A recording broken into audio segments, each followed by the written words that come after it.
تو غزوہ احد میں بھی اللہ نے کیا فرمایا کہ جب اتنے شہید ہو گئے تو منافقین کہنے لگے دیکھو ہماری مان لیتے تو یہ سب کچھ نہ ہوتا. تو قرآن کی یہ دوسری آیت جو میں نے بتائی نا، ایک آیت کہ جب کوئی کام کرو تو تمام کوائف مکمل کرو اس کے بعد فیصلہ کرو تو توکل کس پہ کرو؟ اللہ پہ. پھر بھی نقصان ہو سکتا ہے، پھر بھی کیا ہو سکتا ہے؟ نقصان. پھر اس نقصان میں کیا کہنا ہے؟ اللہ نے فرمایا یا ایھا الذین آمنوا لا تکونوا کالذین کفروا وقالوا لاخوانہم، اے ایمان والو کافر جب جنگ لڑتا ہے نا اور جنگ میں آ کے ان کو شکست ہو جائے، قتل ہو جائیں، تو پتہ ہے کیا کہتے ہیں؟ اسی طرح جب وہ تجارت کے لیے ملکوں میں سفر کرتے ہیں تو سفر میں حادثہ ہو گیا، جہاز ڈوب گیا. پہلے حادثے بہت ہوا کرتے تھے، اب جا رہے ہیں بزنس کے لیے سمندری سفر میں، جہاز الٹ گیا، ڈوب گیا جہاز. تو وہ کیا کہتے ہیں؟ ان کے پیچھے لوگ روتے پیٹتے ہیں، ہائے اس کاروبار کے لیے نہ جاپان نہ جاتے، نہ زلزلے میں ہلاک. جاپان میں زلزلہ آئے نا، ایک عجیب چیز میں نے وہاں دیکھی ہے. اب جاپانی اکثر دبلے دبلے ہوتے ہیں. میں جب جاپان میں تھا تو بہت خطرناک زلزلہ آیا تھا نا، آپ کو بھی پتا ہوگا. خیر مجھے تو پتہ ہی نہیں چلا زلزلے کا، ہم پل پہ تھے اس وقت، پل تو ویسے ہی ہل رہا ہوتا ہے، لیکن واپس آئے تو پتہ چلا پورا یوں ہل رہا تھا.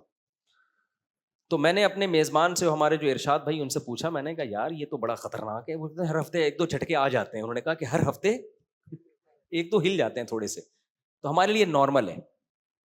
تو میں نے کہا بھائی اگر اوپر والے پورشن میں چھت گر گئی، 2 پورشن تھے نا ان کے گھر کے، چھت گر گئی، خدا نہ خواستہ بندہ تو مرے گا. انہوں نے کہا یہ پہلے سے انتظام ہے، ہمارے ہاں چھت بہت ہلکی ہوتی ہے، گتے کی چھت نہیں جسے کہتے ہیں، مضبوط ہوتا ہے، اس پہ ایک اپارٹمنٹ پورا بن جاتا ہے، لیکن وہ اس چھت کا ویٹ نہیں ہوتا. میں نے کہا بھائی چھت کا ویٹ تو نہیں ہے، لیکن اوپر آپ جیسا کوئی بندہ بیٹھا ہوا ہو اس کا تو ویٹ ہوگا نا. نہیں آئی میرا خیال ہے بات. کہہ رہے ہیں یار یہ تو ہم نے کبھی سوچا ہی. میں نے کہا مجھے یہ ڈر لگ رہا ہے آپ کے گھر میں اب رات کو سوتے ہوئے، وہ اوپر جا کے سوتے تھے نا اوپر والے ارشاد بھائی، اور بھاری بھی ہیں ماشاءاللہ، جسم بھی ان کا بھاری. میں نے کہا ارشاد بھائی مجھے جاپانیوں نے یہ تو پورا انتظام کر لیا کہ چھت ہلکی بنا دی، چھت گرے گی ہمیں کچھ نہیں ہوگا، لیکن آپ اگر گر گئے تو ایک اور زلزلہ آئے گا. پھر صرف یہ نہیں کہ بندہ نہیں مرے گا. تو میں نے پھر ان سے کہا، میں نے کہا دیکھیں جاپانیوں نے نا، جاپانیوں کے ویٹ کے حساب سے زلزلہ کا حساب کتاب کیا ہے، اس کو پاکستانیوں کا ویٹ معلوم نہیں ہے.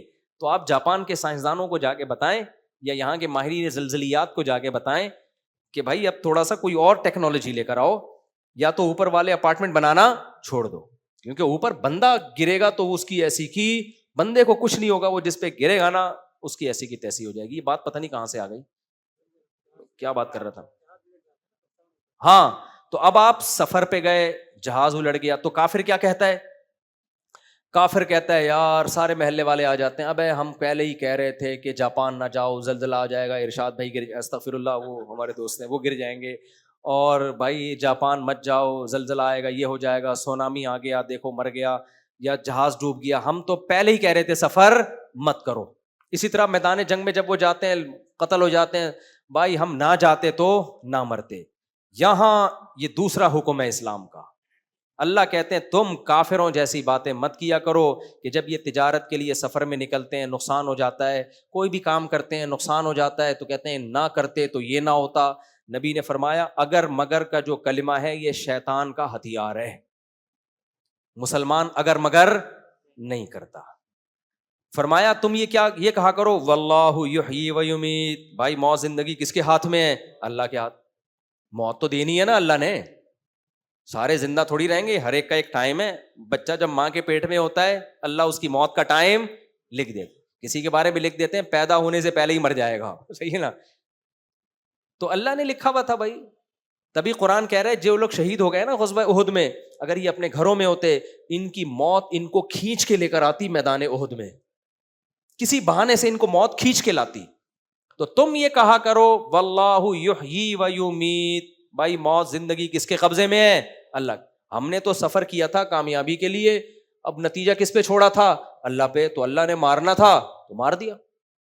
ہمارے ایک ریلیٹو نا شوگر سے بہت بچتے تھے کہ بھائی شوگر نہ ہو جائے مجھے، بہت احتیاط، جو بھی ڈاکٹروں کی پلاننگ کے مطابق ان کا غذائی چارٹ، پھر بھی شوگر ہو گئی، بڑی خطرناک شوگر ہوئی. میں نے ان سے پوچھا اب ان کی 55-60 سال عمر ہوگی, ان کو شوگر ہو گئی. میں نے پوچھا آپ تو اتنی احتیاط کرتے تھے پھر بھی شوگر ہو گئی. انہوں نے بڑی پیاری بات کی, انہوں نے کہا مرنا بھی تو ہے بھائی. کیا خیال ہے, اب کوئی نہ کوئی بہانہ تو ہوگا نا قبر میں اتارنے کا. شوگر نہیں ہوگی تو بلڈ پریشر ہو جاتا, ہارٹ کا مسئلہ ہو جاتا, ورنہ بڑھاپا خود ایک بہت بڑی بیماری ہے. تو بڑا اچھا انہوں نے بڑے مسکرا کے ایک جملہ بول دیا, بھائی مرنا بھی تو ہے, ہم تو ٹھیک ہے جتنی مرضی احتیاط کریں, اب اللہ میاں تھوڑی کہے گا چونکہ تو احتیاط بہت زبردست قسم کی کر رہا ہے لہذا میں تجھے نہیں ماروں گا. تو موت کے لیے کوئی نہ کوئی بہانہ چاہیے. کسی کو جوانی میں اللہ مارے گا, کسی کو بڑھاپے میں مارے گا, کسی کو بچپن میں مارے گا. تو اس کے لیے مختلف, وہ سلیمان علیہ السلام والا واقعہ پتہ نہیں کتابوں میں لکھا ہے صحیح ہے غلط ہے, کہتے ہیں سلیمان علیہ السلام کے دربار میں نا موت کا فرشتہ آیا اور ایک بندے کو یوں گھور گھور کے دیکھ رہا ہے. وہ بندہ ڈر گیا, یار پتہ نہیں کون ہے یہ. تو سلیمان علیہ السلام, وہ جب موت کا فرشتہ چلا گیا نا تو اس بندے نے پوچھا سلیمان علیہ السلام سے یہ کون تھا. سلیمان علیہ السلام نے کہا موت کا فرشتہ تھا, تجھے گھور گھور کے دیکھ رہا تھا. یہ واقعہ کتابوں میں لکھا ہے, اوتھینٹک ہے یا نہیں مجھے نہیں پتا, لیکن اس سے جو سبق ملتا ہے وہ سبق ٹھیک ہے. تو اس بندے نے کہا کہ یہ تو اس کا مطلب اگلا نمبر کس کا ہے, تو آپ ہوا کو حکم دیں مجھے اٹھا کے ہندوستان پہنچا دے. مجھے کہاں پہنچا دے؟ ہند بہت پرانا, ہندوستان جو ہے نا یہ بہت پرانی آبادی ہے یہاں پہ, اور اس ہند کے نام سے ہی بہت پرانا ملک ہے یہ. تو سلیمان علیہ السلام نے کہا ٹھیک ہے بھائی, ان کو پتا تھا مقدر سے تو کوئی لڑ سکتا نہیں ہے. اٹھا کے ہوا کو حکم دیا چلو بھائی ہندوستان. کچھ دیر میں اطلاع کہ اس کا انا للہ و انا الیہ راجعون ہو گیا. تو کہتے ہیں وہ موت کا فرشتہ سلیمان علیہ السلام سے ملا, انہوں نے پوچھا بھائی تو اس کو گھور گھور کے کیوں دیکھ رہا تھا؟ کہتے ہیں اللہ نے مجھے کہا تھا کل جو ہے نا اس کی موت ہندوستان میں فلاں جگہ سے تم نے اس کی روح قبض کرنی ہے. تو میں دیکھ رہا تھا یہ بندہ یہاں کیا کر رہا ہے, اس کو تو وہاں ہونا چاہیے تھا. پوری کتنے تیز رفتار گھوڑے پہ بھی بیٹھ کے وہاں جائے گا تو بھی 1 مہینے سے پہلے نہیں پہنچ سکتا. تو یہ کیسے اتنی جلدی؟ اللہ کا حکم بھی غلط نہیں ہے. تو میں گھور گھور دیکھ رہا تھا یار میں بندہ صحیح ٹریس کر پایا ہوں کہ نہیں کر پایا, وہی ہے کوئی اور تو نہیں ہے. تو دیکھو خود ہی اٹھا کے اس نے اپنے آپ کو کہا. تو اس لیے قرآن کے الفاظ ہیں اینما تکونوا یدرککم الموت, تم جہاں بھی چلے جاؤ نا موت تمہارے پاس خود پہنچے گی. سمجھ رہے ہو, یہ وہ محبوب ہے جو کراچی کے بجلی کے کھمبوں کی طرح برسات میں خود آگے بڑھ کے آپ کو گلے لگاتا ہے. خود کیا کرتا ہے؟ بجلی کے کھمبے نا خود آگے آ کے موسٹ ویلکم کرتے ہیں, آ جا بھائی تیرا ٹائم کیا ہو گیا ہے, پورا ہو گیا. خود چپکتے ہیں آ کے انسان سے. تو موت خود آگے بڑھ کے گلے لگاتی ہے. ہم جتنا بھاگ لیں, بعض دفعہ موت سے بچنے کے جو اسباب ہوتے ہیں نا وہ اسباب موت کا سبب بن رہے ہوتے ہیں. اچھے بھلے لوگ میں نے دیکھے فٹ فاٹ تھے, ڈاکٹر کے پاس جا کے ٹیکا لگوا کے مر گئے. میرے خود خاندان میں ایسے واقعات ہوئے ہیں, کوئی بیماری نہیں تھی, ہلکا سا بخار تھا, انہوں نے کہا چلو ایک ٹیکا لگوا لے. ابے بھائی چھوڑ دے, آرام سے بیٹھا رہے, پیناڈول کھا لے. نہیں جی بس جلدی سے ٹھیک ہونا ہے, میرا کل پیپر ہے. ڈاکٹر نے ٹیکا لگایا, وہ ریئیکٹ کر گیا, آدھے گھنٹے کے اندر موت. ڈاکٹر کا بھی قصور نہیں تھا, ڈاکٹر سے کوئی دشمنی نہیں تھی. ڈاکٹر سے رابطہ کیا, اس نے کہا بھائی لاکھوں میں کسی ایک کو ریئیکشن کا خطرہ ہوتا ہے, مجھے کیا پتا وہ لاکھوں میں ایک ہی یہی ہے. تو وہ انا للہ ہو گیا اس کا. تو ایسے بہت سے کیس ہیں. تو موت جو ہے نا, تو موت سے بڑی تو کوئی مصیبت نہیں سمجھی جاتی. جب موت کے بارے میں حکم یہ اللہ کہتے ہیں کوئی بھی نقصان ہو تو تم نے کافروں والی باتیں نہیں کرنی, اگر یہ ہوتا تو یوں ہوتا. تم نے کیا کہنا ہے بھائی یہ کس کے ہاتھ میں ہے,